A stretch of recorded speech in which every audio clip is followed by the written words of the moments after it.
Now let us implement the binomial distribution in Excel using a small illustrative example here. The example is like this. A biased coin is tossed for 10 times and the probability of getting head for a single toss is 0.4. Normally for an unbiased coin, the probability of head and tail is always 0.5, but we have taken a biased coin in this case, and therefore we have taken the probability of head equal to 0.4. So now as per the definition of the binomial distribution, we had two parameters n and p. What is n here? Of course, we are repeating the experiment 10 times, so n is 10. And what is p? We are interested in probability of heads, so the probability p is 0.4 in this case. Now the random variable is x. X can take any value starting from 0 to 10. Like you toss 10 times, then number of times head appears can be 0 or 1, and this can go up to 10, but not more than that. We have already discussed this. So the PMF we have tried to calculate in both ways, PMF and CDF, using the fundamental relationship, algebraic formula, and also using the Excel formula. So let us try the PMF using algebraic formula. The algebraic formula is written here. We will implement here. Combine formula is used for combination.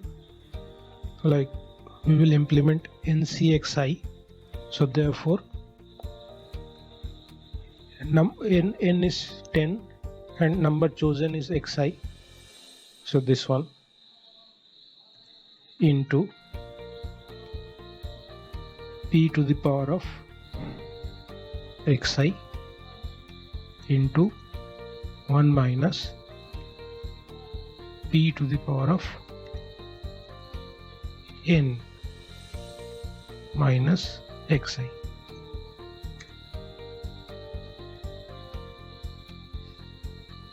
Copy this formula to the end. This will be the PMF.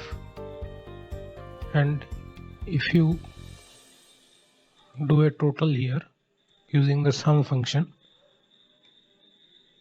you must get 1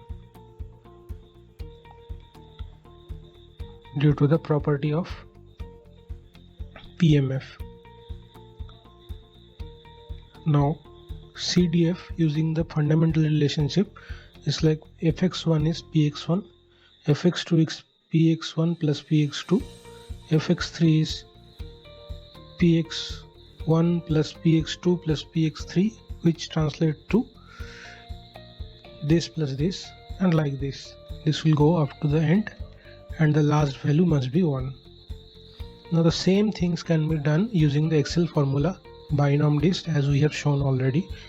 Binom dist numbers is this, number of trials is n, probability p, and since this is PMF, 0 will be there. So this, see, these two figures are matching. Similarly for CDF, binom dist numbers trials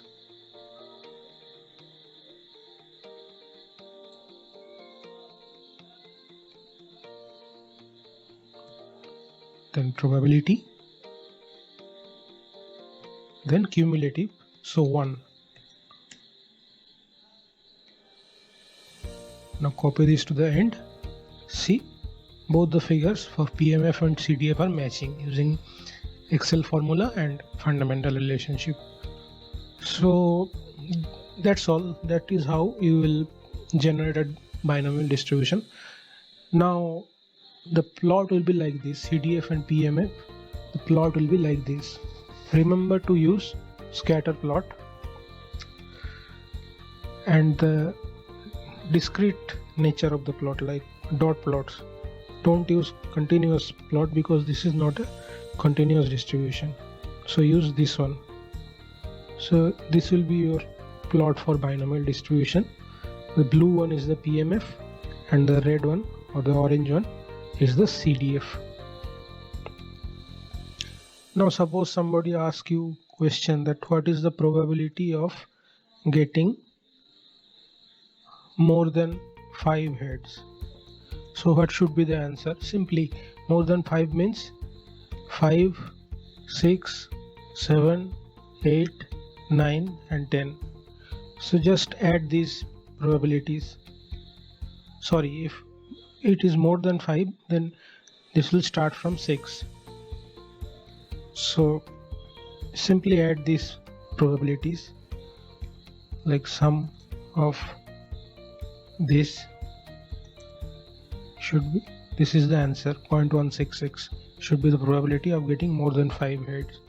Similarly, if it is asked that what is the probability of getting, say, less than or equal to 3 heads. Less than or equal to 3 means 0, 1, 2 and 3. So the sum of 0, 1, 2 and 3. This should be the answer.